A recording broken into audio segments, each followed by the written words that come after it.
Para puro swerte ang darating mga bossing ko ay mainam na subukan nyo po itong gawin sa pamamagitan ng asin at ganoon din po mga bossing ko ang dahon ng laurel. Ito po ay isa sa mga subok na napakaswerte basta't may 100% kang paniniwala sa mga ganitong mga pamamaraan mga bossing. Positive ka lamang. Ito po mga bossing ko ay humarap ka sa may silangan na hawak na po mga bossing ko itong ating asin at dahon ng laurel. Ang asin mga bossing ko ay nagtataboy ng kamalasan at ang dahon ng laurel ay napaka-generous na magbigay ng blessing. Mag-wish ka sa kanya ng 100, ang ibibigay sa inyo ay 100,000. Ganon. Ganon po katindi ang atipong dahon ng laurel. Basta dadagdagan palalo ang sipag at tiyaga at pananalig sa mahal na Panginoon ay walang imposible mga bossing. Ngayon pa mga bossing, mag-wish ka na ng mula sa puso na sa pamamagitan nito ay magtutuloy-tuloy ang pasok ng swerte at kailanman na hindi na kayo mamumblema tungkol sa usapin ng pera. Matutupad ang lahat ng inyo po mga pinapangarap. At pagkatapos mga bossing ko, i-mindset nyo na or imagine nyo na mga bossing ko yung lahat ng gusto po ninyo mga bossing para kaagad nyo pong makamit ang lahat ng inyo pong mga ninanais mga bossing. Ngayon pa mga bossing, mag-wish ka po dito, sabihin nyo po sa pamamagitan nito ay lahat ng mga ninanais ko kagaya ng magkaroon ng malaking bahay, magkaroon ng negosyo na dito na ako yayaman, or kung nag-apply ka ng trabaho, i-wish po dito matanggap ako sa trabaho na aking ina-applyan, mapa-local man or abroad mga bossing.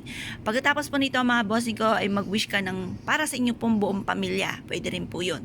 Kasi kung ano yung mga salitain natin, yan po yung makapangyarihan ng ating salitain. Yan po yung nagaganap. Kaya mas may na mga bossing ko, ang i-wish po natin para po sa buong pamilya ay yung mga alam natin na mga gusto nila na maganap sa kanila. Tulungan din po natin sila na makamit ang kanilang mga pinapangarap kasi ang tagumpay ng isa ay tagumpay ng lahat sa buong pamilya. Ngayon pa mga bossing, mag-wish na po kayo ng lahat ng gusto po ninyo na walang gamit na sana, direct to the point. Pagtapos na kayo mag-wish mga bossing ko, kung meron kayong pouch na kulay pula or kaya ay gold or kaya ay green, pwede po yun. Pero kung wala kang pouch, pwede rin naman yung mga malilinis na damit na hindi mo na sinusuot na may mga butas na, basta importante ay malinis, gumawa ka ng unton, ilagay nyo itong ating asin at pagkatapos yung ating dahon ng laurel. Ito po ay may kakayahan upang sa ganon kayo po ay higit na makatrack ng swerte. Kung naniniwala ka at nais po itong gawin, huwag na po kayo magpatumpik-tumpik pa. Subukan nyo po ito, proven po ito na napakaswerte. Ngayon pa mga bossing, masasabi ko lamang, ito po ay huwag nyong kakalimutan na dalhin kahit saan kayo magtungo, lalo na kung ikaw po ay magninegosyo or kaya po mga bossing ko kayo po ay tataya or naghahanap po ng trabaho or kung naisip po na kayo ay sundan ng swerte. Eto pa mga bossing ko, marami na nagpatotoo na sila po ay sinuwerte dito, baka kayo nahuhuli na sa lahat.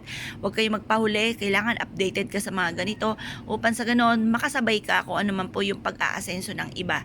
Tapos lalo nyo sisipagan, lalo kayong magsusumigasig at kayo po ay huwag makakalimot magdasal. Kaya kung kayo po niwala mga bossing, good luck po sa iyo po lahat.